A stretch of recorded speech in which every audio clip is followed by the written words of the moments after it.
recording and transcription is beginning. So you should see transcription hopefully on the side of your screen. I'm Dr. Alan Blum, Director of the University of Alabama Center for the Study of Tobacco and Society. It's my great honor to interview Dr. Elizabeth Crisp Crawford, who is at Fayetteville State University in North Carolina. How we met was while doing the exhibition on universities and tobacco, The Ties That Blind.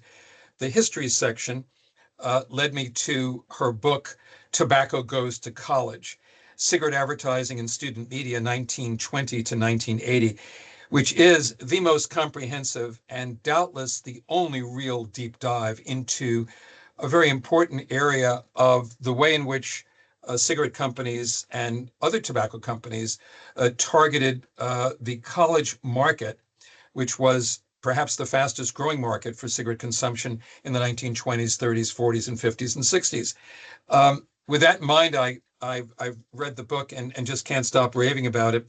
We've used some of the images from the book, but I really want to ask you first, Dr. Crawford, you did this as originally your doctoral dissertation at the University of Tennessee. How did you go about selecting this topic? Well, this topic has always been of interest to me. So my grandmother was a smoker. She was a pretty brilliant woman. She went to Northwestern for postgraduate work, and she was an Asian historian. And she was a chain smoker. And I think at the point in time when she went to college that cigarettes were associated with intellectualism. My other grandmother, on the other hand, was an Avon lady and didn't have any sort of education post high school and wouldn't touch cigarettes. Never would. And I just thought this was very curious because being a young person, I'm like, well, I have one grandmother who's extremely brilliant and educated, and she is a smoker, and we all know that this is bad for us. And then my other grandmother, who's smart in her own way, but not a really educated person, doesn't want to smoke. And I kind of wondered why this was. So it was kind of an enduring question that I had about my two grandmothers. The other thing was that my mother always said, because I liked advertising, I'm an advertising PhD my whole life, I thought ads were great. And she always said the best ads were the cigarette ads as a kid. I'd watch them on TV and no one could advertise like Lucky Strike. And she said that was her favorite, was seeing the Lucky Strike commercials on television. So I was always really interested in tobacco advertising because I had heard so much about it. And then when I was in my master's program, right after I graduated from undergraduate, I took the historical class because I was always very interested in history. My grandmother was a historian, and I wanted to go into the media archives and poke around with a friend of mine. And she was interested in looking at college newspapers, and I started seeing all of these great cigarette ads, and I just wanted to know more about them. And so I thought, well, if I end up getting a PhD, maybe I'll write my dissertation on cigarette ads. And then I took a little break and worked in industry, as is kind of normal in my field. They like us to have some work experience before we become professors. And I came back and I was at new student orientation from Tennessee, and everyone was talking about what they might do for their dissertation. And I said, I know what I'm doing. It's like, I'm going to work on advertising in student media, and I want to look at cigarette ads. And everyone's like, oh, you'll change your mind a million times. I'm like, oh, no, I won't. And every single paper I could write about cigarettes or cigarette advertising, particularly in student media, I did. So I think it's efficient. If you know what you want to write your dissertation on, you should just go all in and do that, because I really started working on this probably 2005 and wrote every paper I could about cigarette ads. So I hope that answers your question. Well, it does in more ways than one, because you didn't really experience cigarette advertising in the college newspapers that you were exposed to. So how did you settle on that aspect of it? I think it was just from visiting these archives, and I saw in the old newspapers all of these ads, and I thought they were just amazing.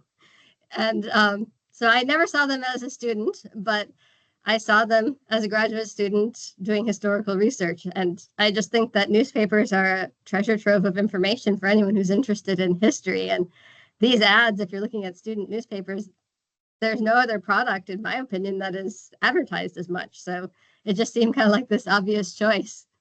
Yeah, it is interesting that it's hard even to relate the importance of newspapers and the impact, since right now our college students don't even read newspapers, print newspapers, and that's been another topic of discussion of where are they getting their sources of information.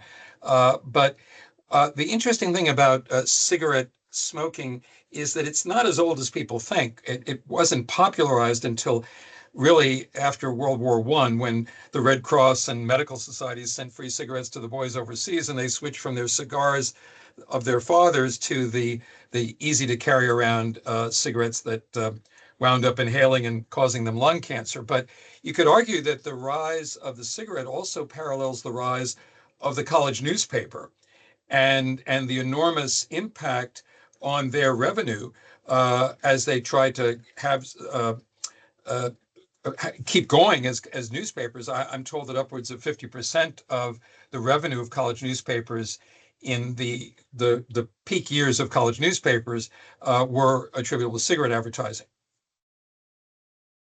I don't doubt it. And I completely agree with what you're saying. And I think that one thing that I really wish I could have covered in my book more, and I really alluded to it quite a lot, is that they did so much social marketing, these companies did. So you see the ads in the newspaper, but there also were individuals that they picked on campus to be like campus queens or someone who's a popular person in a sorority to hand out free cigarettes. So it was more than just print ads. It really was influencer marketing to me in its earliest forms. This is the great thing about your book, because you divide up the different eras with sort of catchy names, the campus cigarette, study buddies, cartoons. You parallel the rise of radio and how that was integrated into their marketing efforts, and endorsements and matchmakers, even getting the guys and the gals together through their efforts. And yeah, would you like to describe some of the way you came about, separating out the different eras? I kind of just did it by decades. I looked at the 1920s, which you correctly identified as the point in time when this advertising really took off, and different issues that the cigarette companies were dealing with. And I used my advisor's framework, which was you can see very clearly in the book, which is the strategy wheel. And I really wanted to look at strategies over time and how social trends and legislation and different things shape strategy. And I just thought that tobacco was such a good topic for this because they had so many ads to look at and so many interesting issues. But when you start with the 1920s, they're just kind of starting to advertise in campus newspapers. Different newspapers have different starting points for even allowing these ads on campus. When the Minnesota Daily, which we discussed briefly in the pre-interview, was one that had some really early ones that were even before the 20s. But a lot of the papers didn't start until the 1920s. And the big issue at that point in time really was getting women to smoke. And I know that a lot of people have talked about Ed Bernays and the Torches of Freedom and getting the suffragettes to smoke, as they did in that famous parade. I think it was at Easter time, where he Right, had in the the late 20s. suffragettes. Yeah, to do that. But even before then, in the student newspapers, the industry is trying to get women on board with smoking and to show that their grandfathers found it okay, and that potential boyfriends or husbands would find it okay. So there's lots where people are affirming that it's okay for women to smoke in these ads, and they're done in a much different way than we think of when we think of, let's say, Virginia Slims, where you're talking about women's independence. To me, Yeah. I see a little bit of that in terms of like some old ladies maybe are smoking cigarettes in a ad. I think it's in my book, this one, and they're like doing something that's a little bit naughty.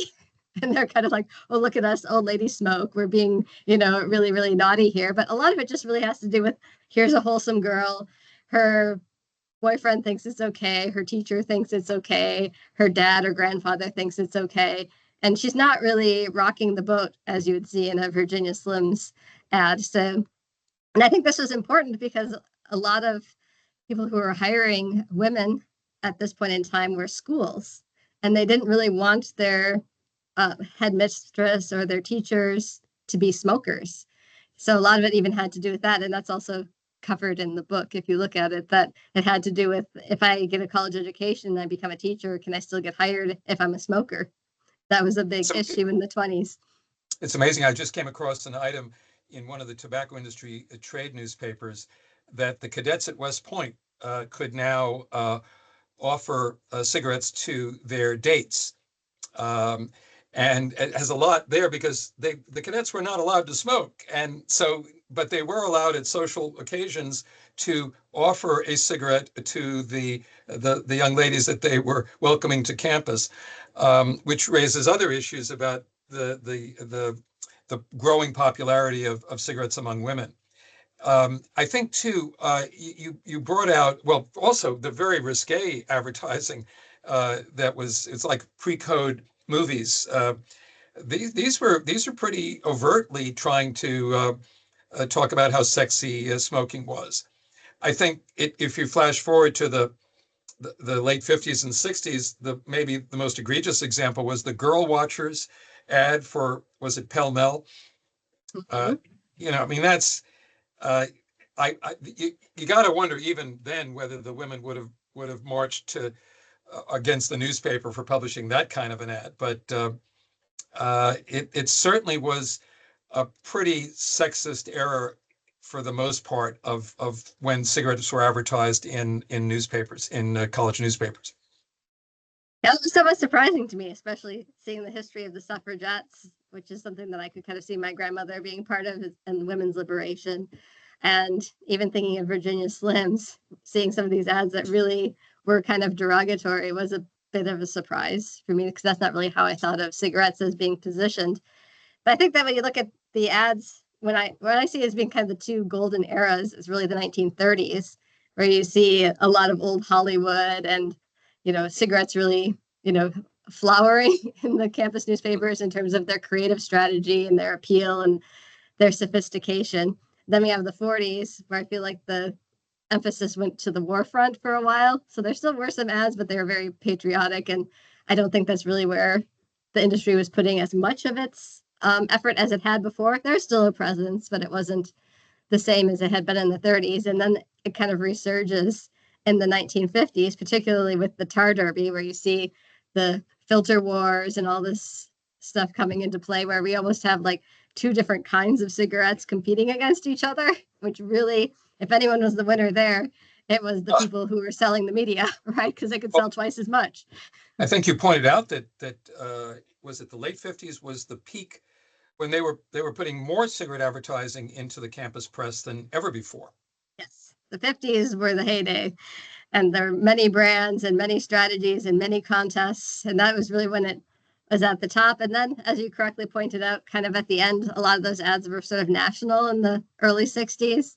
And I think that maybe the industry, I mean, I don't have any documents to say for sure, was kind of seeing it coming.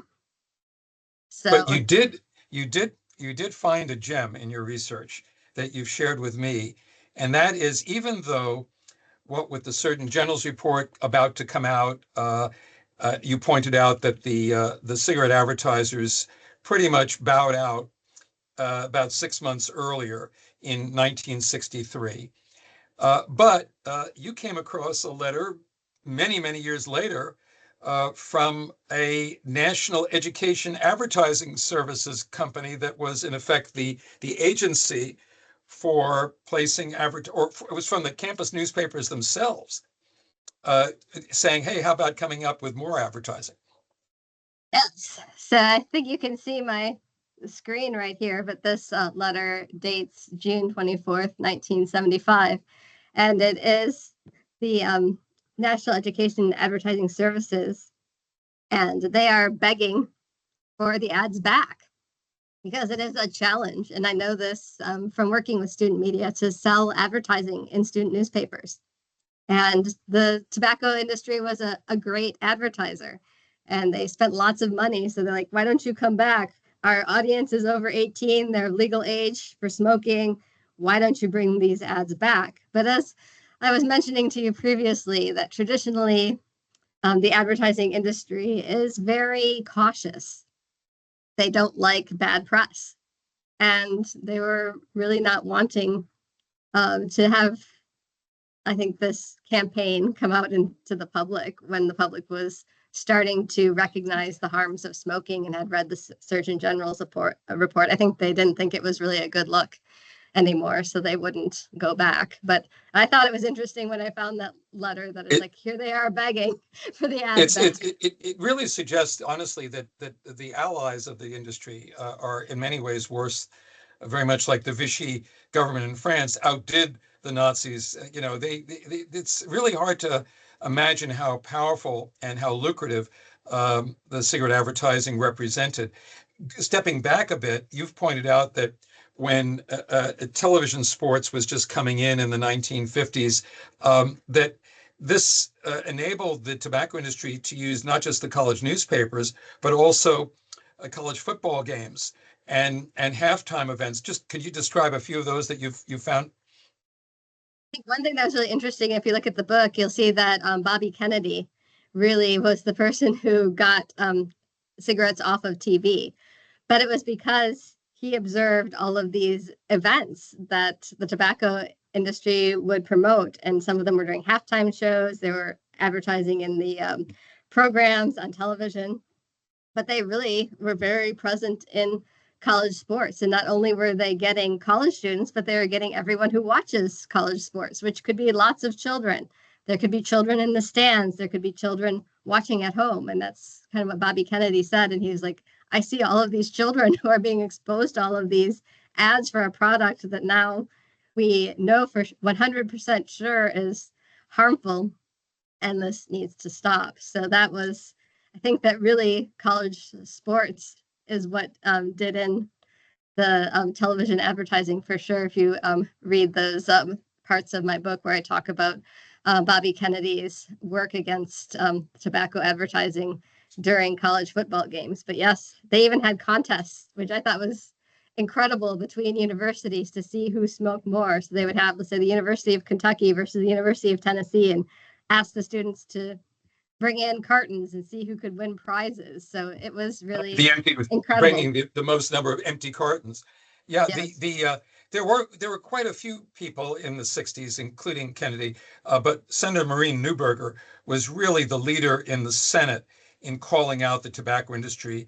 And she wrote a book and was on the floor of the Senate, always haranguing the tobacco industry. Her husband had died, I believe, of lung cancer, and she took over his seat from Oregon. And then you had John Banzhaf, who was an attorney in Washington, who was a recent law school graduate, who didn't like seeing all these TV ads unopposed. So he applied for an application of the Fairness Doctrine to put a certain number of anti-smoking ads on. And he won his case. And they were so successful in reducing the acceleration of smoking that the tobacco companies actually pulled themselves off the air because they didn't want the anti-smoking commercials to be seen by the kids. But it's quite an era, and I hadn't realized the influence of college sports until I read what you had written. And really, too, I mean, you go back to radio, many of the same programs that they would be listening to had celebrities that would visit college campuses, the big band leaders. There was Jack Oakey's College on the radio. So there was this theme that college was where it was at, and if it was where it was at, you had to be smoking a cigarette. I think Max Schulman's column on campus is probably my favorite. If anyone is obsessed with Dobie Gillis, it's really a very colorful column, and it's advertorial content, which I think is interesting too, because they're trying to create a column that people just want to read, even without the endorsement of Philip Morris in that particular column. So yes, lots of connections with other sorts of media, television shows, popular radio shows. They were very brilliant in their approach. They knew what the college students were interested in, what characters they liked, but all of that, I think, also goes back to the Student Marketing Institute.